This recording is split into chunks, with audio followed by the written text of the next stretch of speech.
The Adventist University of São Paulo in Brazil inaugurates the Museum of Biblical Archaeology, the first in Latin America. Evangelistic campaign in Nigeria leads thousands to baptism. Women from 10 districts gather at the annual conference in Taiwan to receive insights on discipleship. ADRA equips and empowers families in the production of organic gardens. Stay tuned for these and other good news on ANN.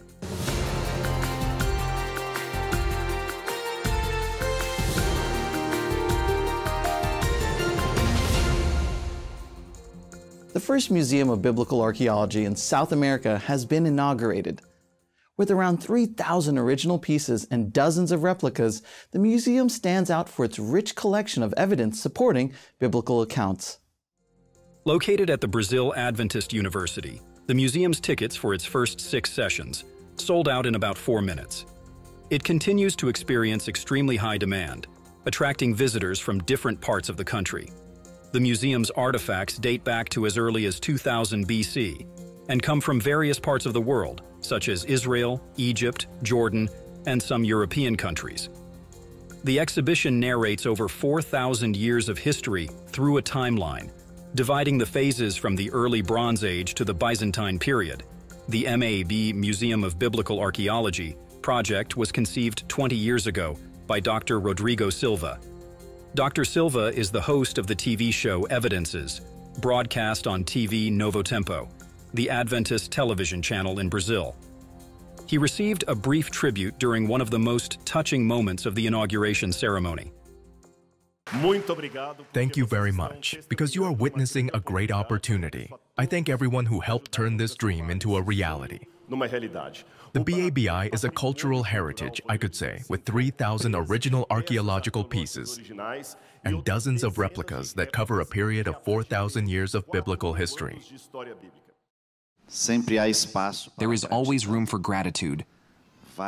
Several thanks have been made here. We will continue with the feeling of gratitude for God, allowing us to have today here at UNASP a milestone to announce that the Bible is the Word of God, and we believe in it. Praised be the name of the Lord for this. The funding for the museum's construction primarily came from an online biblical course called Annotated Bible, taught by Dr. Silva himself, which reached over 30,000 students. One of these students was honored with a book containing the names of all these donors. The Brazil Adventist University president, Dr. Martin Kuhn, highlighted verse 8 of chapter 40 from the book of Isaiah, emphasizing the Word of God as the central point of the museum. Isaiah 40 verse 8, the grass withers, the flower falls, but the word of our God remains forever. ADRA, the Adventist Development and Relief Agency, is making a global impact by empowering communities and transforming lives through sustainable development. In southern India, ADRA has helped 10 families establish organic kitchen gardens, providing them with the means to generate income in efforts to assist families impacted by the recent pandemic.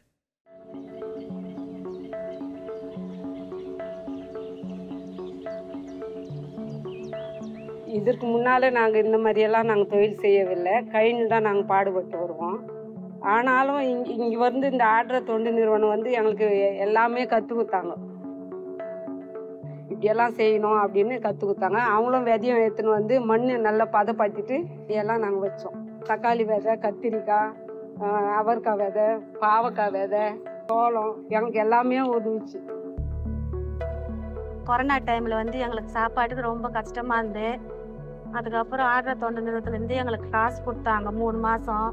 அதுக்கப்புறம் என்ன பண்ணுறதுன்னு நாங்கள் யோசிச்சிருந்தோம். அதுக்கப்புறம் ஆட்ர குழுவிலேயே எங்களுக்கு வீட்டு தோட்டம் அமைக்க உதவி பண்ணாங்க. இயற்கை ஊற விவசாயம் என்னன்னு எனக்கு இங்கே வந்த பிறகு தான் அந்த ஆட்ர தொண்டு நிறுவனம் தான் எனக்கு தெரிய வந்தது.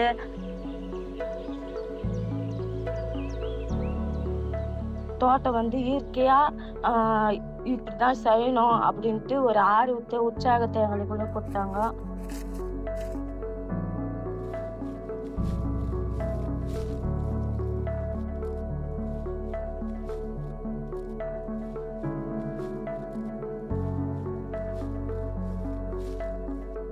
ADRA நிறுவனத்து மூலியமா எங்களுக்கு எவ்வளவு உதவி பண்ணிங்கறாங்க. எங்க கஷ்டத்தை எடுத்துக்கின்னு எங்களுக்கு எவ்வளவு உதவி பண்றாங்க. அதுக்காக நன்றி. Uncover the essence of our church mission through diverse perspectives within our community. Here are some thoughts on what it means to preach the gospel. Being involved in mission is being intentional every day, every time, all the time. Being engaged for me is just, when you can work for something that you like and also you can take care of people and also you have a hope in Jesus. To be engaged in mission for me is to be useful for other people. To be involved in mission, I believe it means to be present in the community and to be involved and to be there when people need you. Being engaged in mission is to give Bible studies, which is very important to lead people to Christ. Being engaged in mission for me means pushing myself into situations and circumstances when I'm with people who aren't like me. Being engaged in mission for me means to be able to meet people in the community, to be able to identify what it is they need, and just to be able to connect with people in the community. Engaged in mission for me is about creating spaces for young people to be involved in the church and let them thrive. Engaging in mission for me is to be with the children in my church. For the past 20 years, I have been working with the Sabbath School and Pathfinders, and it actually gives me joy, and also it helps me to stay connected with God. Engaged in mission means to spread good news about who God is. In mission means for me my life. My role as a legal counsel is to help the church stay out of trouble. So my focus on mission is to make sure that everyone else can do their work by staying focused on mission. So being engaged in mission to me means meeting Jesus where he is already at work, waiting for me to experience him and to meet him in the stranger. What does it mean for you to be engaged in mission? It means that I will share Jesus Christ with everyone that I come in contact with, beginning with my family first. For me, that means to be out there to learn about other people, their needs. So it's not oriented towards me, but it's oriented on others. During the end-of-year meeting for the Trans-European Division, there was an emphasis on the importance of each member getting personally involved in spreading the Word of God. Here are some additional insights. What it means for me to be in mission, it means that I'm engaging actively with people, and it doesn't necessarily mean talking about Christ. It means being there in their space, offering assistance, and being a friend. Mission for me means that I should be able to tell anyone, my friends, my family, about Jesus in some form or fashion. So if it means baking a cake and giving it to someone and just saying, I love you, that's engagement. Evangelistic campaign in Nigeria leads to over 5,600 baptisms. The Almost Home campaign, led by Pastor Christopher Holland from Hope Channel International, took place in Port Harcourt, Nigeria, and aimed to spread hope in a troubled world. The campaign resulted in 5,645 individuals being baptized across 2,210 downlink centers in eastern Nigeria, with 1,010 baptisms in Port Harcourt. Revival coming to this earth that will sweep across the world, that will deceive many, and Matthew 24 says, will deceive, if possible, the very elect of God.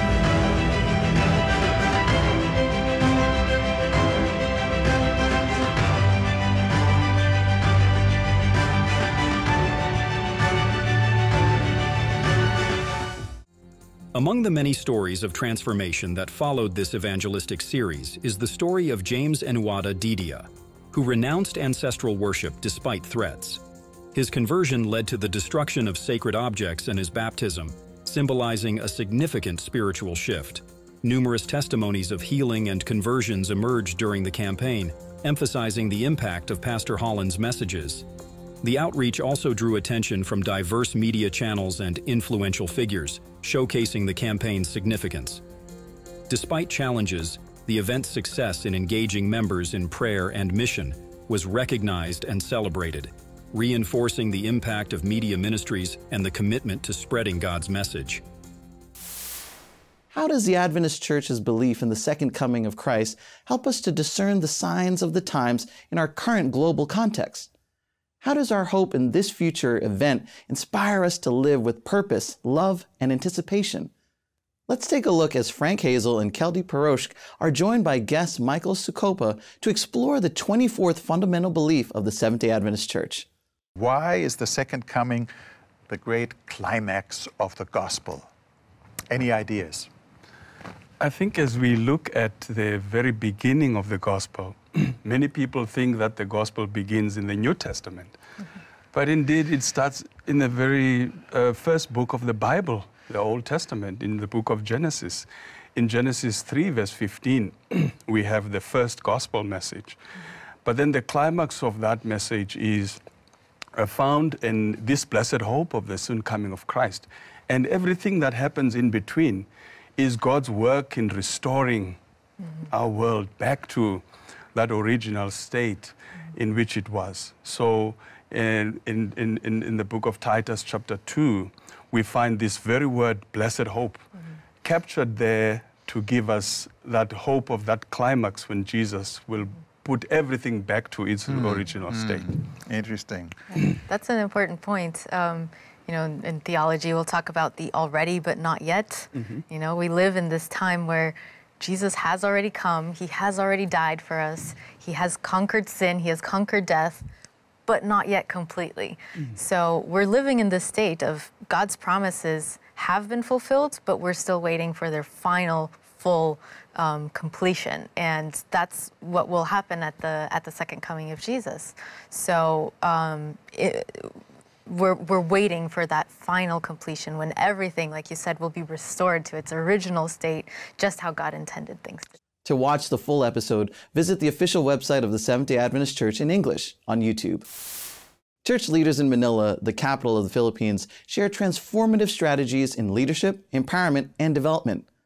They presented effective strategies on discipling the young secular.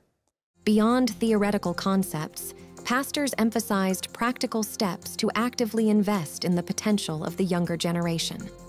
This includes trusting in their abilities and fostering a sense of shared purpose. The leadership in Manila emphasizes the importance of guiding young minds in their quest for meaning and purpose, contributing not only to personal growth, but also to spiritual development. We as disciples need to invite these people to discover their meaning and their purpose, which is rooted in God. Among the strategies implemented in Manila, Philippines, is the reassessment of small group dynamics, encouraging participants to explore innovative approaches for more effective engagement and connection. Maybe some of you are familiar with the concept of third place. A third place is not your place, it's not their place, it's a place where you can meet them together. It could be, you know, a center of influence, parks, restaurant or cafe, or even a gym. And we did several of this. It involves nurturing an individual to follow in the footsteps of Jesus, embracing his teachings and becoming agents of change in their families, communities, in short, a potential disciple maker in the future. Leaders also highlight the use of technology and church planting as strategic tools for community growth and outreach.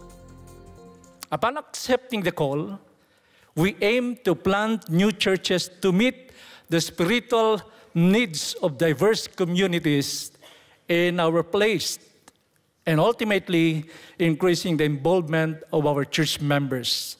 The success of endeavors relies on the effectiveness of disciple-making as a catalyst for motivating pastors and lay members to actively participate in this program, especially in reaching the young secular minds in Manila, Philippines. Advent Health University in Orlando, Florida, secures a significant state grant to enhance simulation equipment for its nursing program. Tom Johnson brings more details. Hi, I'm Tom Johnson. An important development to tell you about with Advent Health University's nursing program, which just received a large state grant to go toward more simulation equipment. The grant sends more than $574,000 to AHU.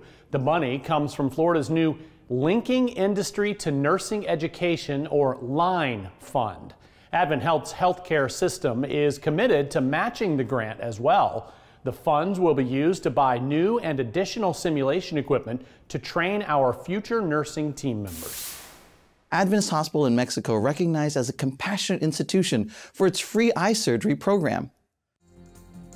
During the 15th World Meeting of Values, the Charter for Compassion, an international organization operating in over 50 countries, recognized La Carlota Hospital as a compassionate institution. The leaders of La Carlota Hospital view this acknowledgement as validation of their initiatives that benefit the community, aligning seamlessly with the institution's core mission and values. Recently, the hospital's free ophthalmological surgery campaign restored vision and improved the quality of life for 70 individuals facing cataract and retinopathy issues. This 3-day surgical initiative, held at La Carlota Hospital Vision Institute, encompassed 40 cataract surgeries and 30 retinal treatments. Additionally, 120 more cataract surgeries have been scheduled at no cost for the future, offering hope to numerous individuals grappling with these conditions. A dedicated team of specialized experts from the Vision Institute generously donated their time and expertise to carry out these ophthalmological procedures.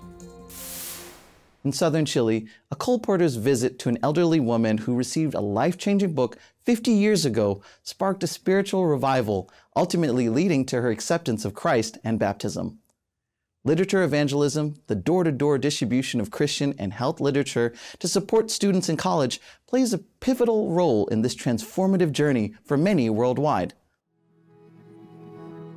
When you go out to do colportage, you never know what story you might come across. And that day I had been literally knocking on doors all day and none of them had opened for me in that passage until I arrived at Sister Maria's house and she opened it for me. I arrived at the park where I was able to show her the conflict of the centuries and she was immediately enchanted. Sometime later I also found out that it was a book that she had already read more than 50 years ago. I bought it from a man who sold books. And I became interested in the volumes of medicine and in the great controversy as well. And when I read the book, I was very interested in it because it talks about the beginning of the world up to the present time, that the conflict is already at its peak. I believe that the main goal of the colporteur is to be able to reach, as it is always said, places where no one else can reach, to be able to reach all those people who are really waiting for a long time, maybe for the visit of the colporteur. And it is indeed true that God allowed me to be guided to where Mrs. Maria was, so that I could fully dedicate her life to the Lord.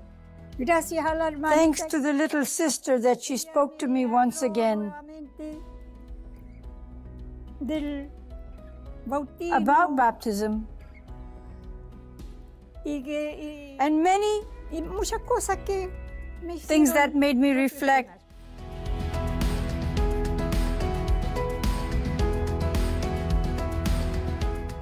Therefore, as colporteurs, we try to see every home we visit as a candidate for the kingdom of heaven.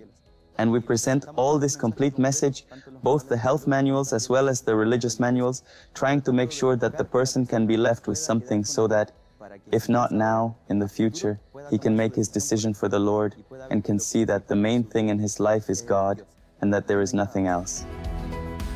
And today, we see a work that began 50 years ago and that has been fulfilled, as is the testimony of our sister Maria, who has given her life to Jesus through baptism. In a commitment to empower women, reignite faith, and advance Christian service forward, the church in Taiwan held the 2023 edition of the Women's Leaders Conference. The 2023 Taiwan Women Leaders Conference, organized by Women's Ministries of the Seventh-day Adventist Church, focused on empowering women as disciples of Jesus. Held at Taiwan Adventist College, the conference aimed to elevate the value of women and enable them to practice Christian service. More than 80 women from 10 districts in the Taiwan Conference participated. The theme, I am a woman God can use, was explored through messages and music, emphasizing joy, service, and freedom. The event concluded with prayers of consecration and a commitment to reach the world with the love of Christ. Salvador Marchisio, a pioneering missionary, persevered through challenges while establishing Mexico's first Seventh-day Adventist Church amid the turmoil of the Mexican Revolution. Welcome to Pioneers of Hope, where we explore remarkable stories like his.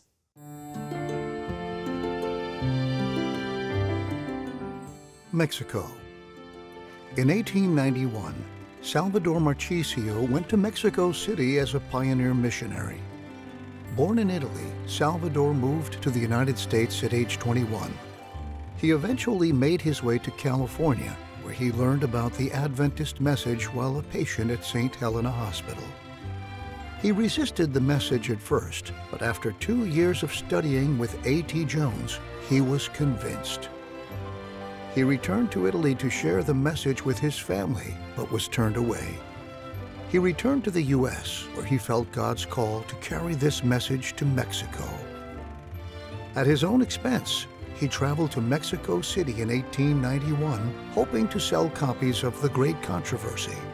He soon realized the wealthy wouldn't buy religious books that weren't approved by the priest, and the poor couldn't afford books, even if they could read. Plus, the books were in English. Despite these obstacles, he still sold 2,500 books. Salvador returned to Battle Creek in the U.S. to study nursing, and then went back to Mexico to join other missionaries in Guadalajara. In 1899, he returned to Mexico City. Salvador followed Jesus' method of ministry. He taught people how to build homes and how to cook better meals. He helped the sick, and he taught people the Adventist message. During his time as a missionary, Salvador served as colporteur, Bible worker, translator, and a minister. He stayed during the Mexican Revolution and was captured and threatened by soldiers from both sides. Still, he persevered, determined to carry a message of hope to the people of Mexico. Thanks to his influence, the first Seventh-day Adventist Church in Mexico was established in 1899 by George Washington Cavanis, more than 120 years ago in the Tacubaya part of Mexico City. Today, there are more than 9,000 churches and companies, and some 800,000 Seventh-day Adventists in Mexico, meaning that there is one Adventist for every 163 people. To pioneer missionaries like Salvador Marchisio, we say, gracias. Thank you for watching ANN. Join us next week for more news from the headquarters of the Seventh-day Adventist Church. Did you know the Seventh-day Adventist Church has a YouTube channel where you can watch ANN Video, ANN In Depth, and plenty of other amazing videos on prophecy, health, and Bible study? Just go to YouTube and search for the Adventist Church. Make sure you click the subscribe button so you will never miss a new video. And remember, leave a comment or a prayer request. We have a team dedicated to praying for you 24 hours a day, 7 days a week. Before we say goodbye, we'll leave you with some good news from the book of Ecclesiastes, chapter 11, verse 5. As you do not know the path of the wind, or how the body is formed in a mother's womb, so you cannot understand the work of God, the maker of all things. That's our program for this week. And remember, you can always visit adventist.news for daily news and videos. Until next time, when we will have more news of faith, love, and hope. God bless.